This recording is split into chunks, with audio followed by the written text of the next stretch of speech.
Good morning dear friends. आज date है 2 अक्टूबर 2021। आज का दिन पूरे भारत के लिए बहुत खास है। आज भारत की दो महान हस्तियों का जन्म दिवस है। पहले है हमारे महात्मा गांधी, दूसरे हैं लाल बहादुर शास्त्री।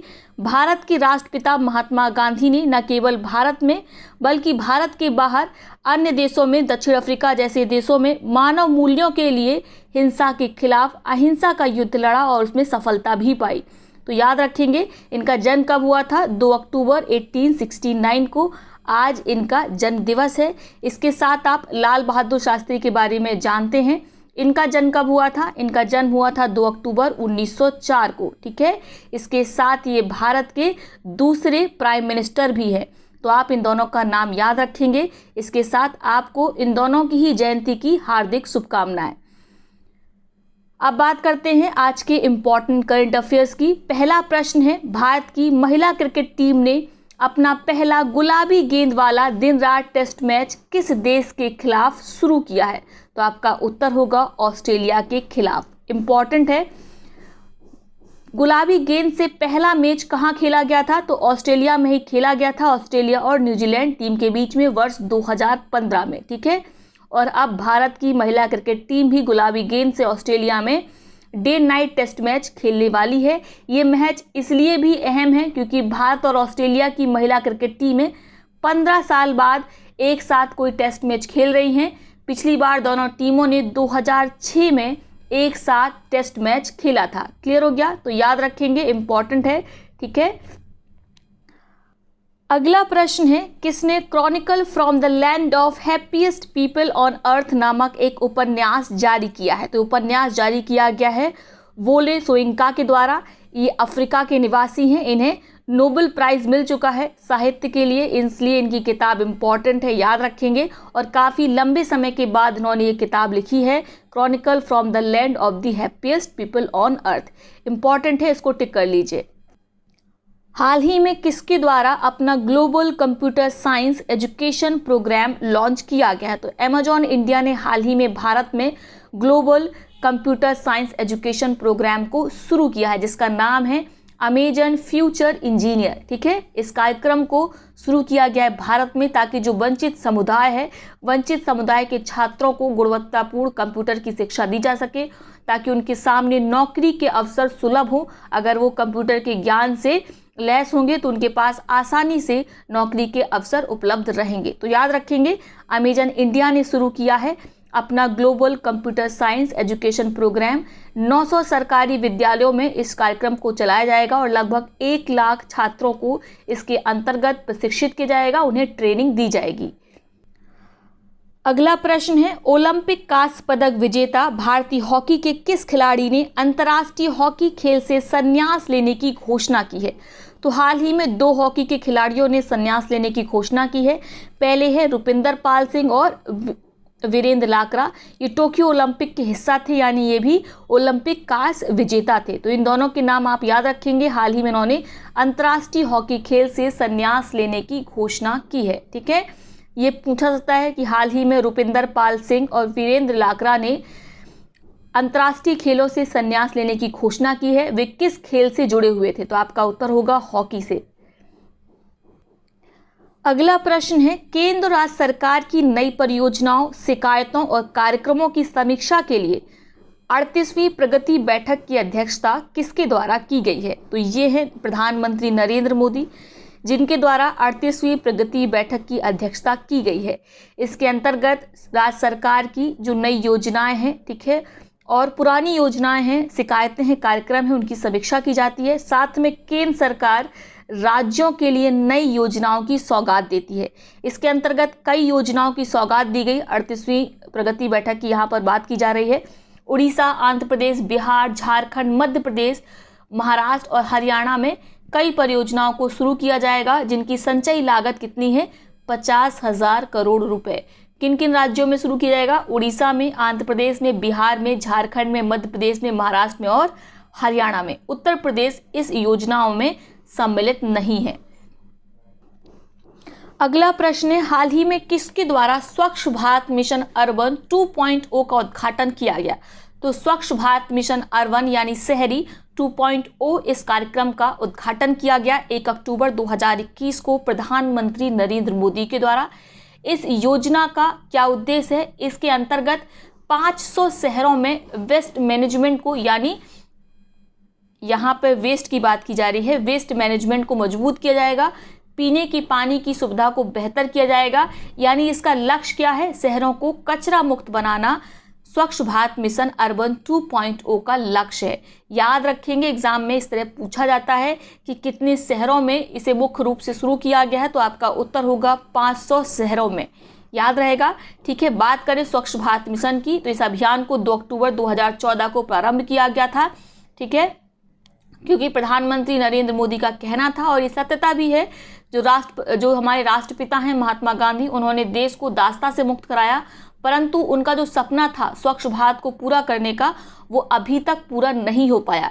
इसी के चलते प्रधानमंत्री नरेंद्र मोदी ने 2 अक्टूबर 2014 को स्वच्छ भारत मिशन को शुरू किया था, जिसका लक्ष्य हमें प्राप्त करना था 2019 तक, लेकिन हम इसमें फेल हो गए, क्योंकि ये किसी सरकार का काम नहीं है, बल्कि हमारा प्रत्येक देश के नागरिक होने का सबका ये अपना दायित्व है कि वह स्वच्छता के प्रति काम करें, भारत को स्वच्छ बनाएं, ठीक है। आप किसी भी पार्टी के सपोर्टर हो सकते हैं, किसी भी पॉलिटिकल लीडर के सपोर्टर हो सकते हैं, लेकिन ये मिशन भारत के लिए था।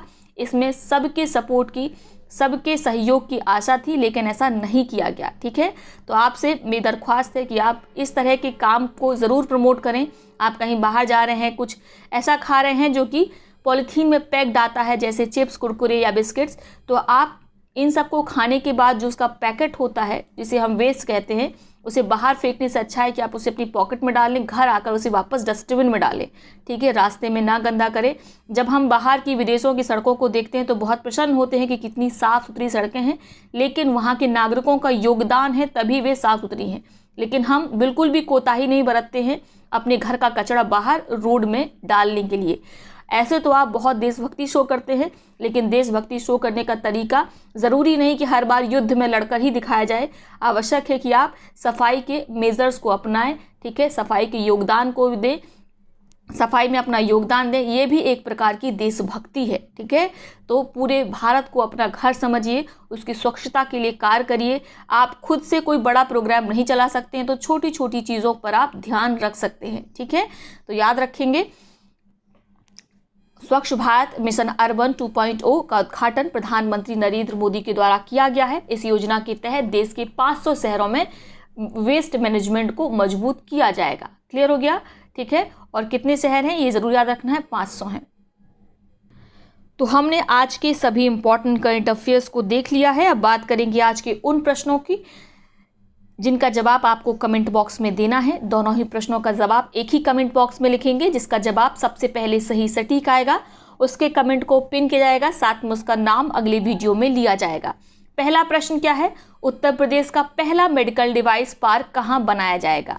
आपके विकल्प हैं गौतम बुद्ध नगर में, आजमगढ़ में, अलीगढ़ में या अंबेडकर नगर में। आपको बताना है कि प्रदेश का पहला मेडिकल डिवाइस पार्क कहाँ बनाया जाना है। दूसरा प्रश्न है, हाल ही में कौन सा स्टेशन पूरी तरह से सौर ऊर्जा से संचालित होने वाला देश का पहला स्टेशन बन गया है? आपके विकल्प हैं Chennai central station, Mumbai central station या लखनऊ सेंट्रल स्टेशन या दिल्ली सेंट्रल स्टेशन।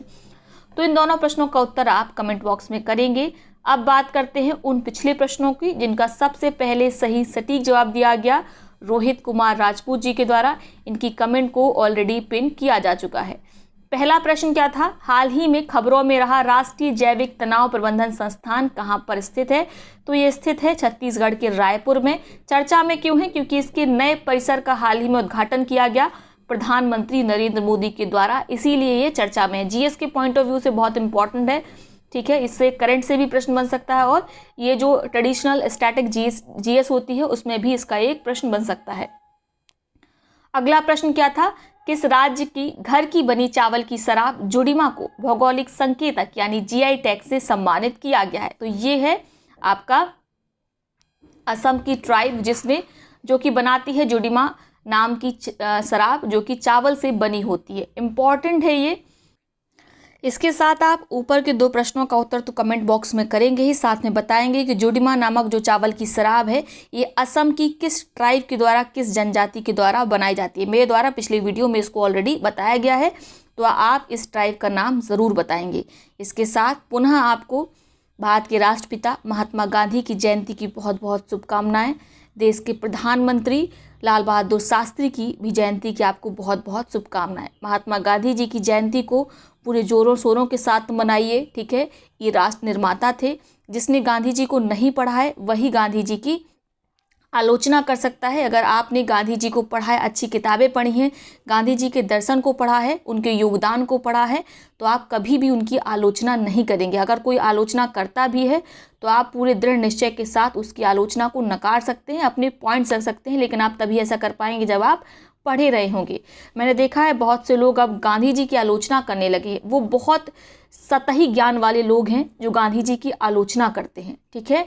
आप स्वयं एक बार बैठकर विचार करिए, क्या आपको गांधी जी की आलोचना करने का अधिकार है? आपने क्या किया है अभी तक देश के लिए, नेशन के लिए, ठीक है। आप अपने योगदान को देखिए, उसके बाद आलोचना करिए। हमें किसी भी जो पुराने महान व्यक्तित्व हैं, ठीक है, किसी की भी आलोचना नहीं करनी चाहिए, किसी की भी, क्योंकि हमें अपने योगदान को देखना चाहिए, आधार बनाना चाहिए कि हमारा योगदान क्या है।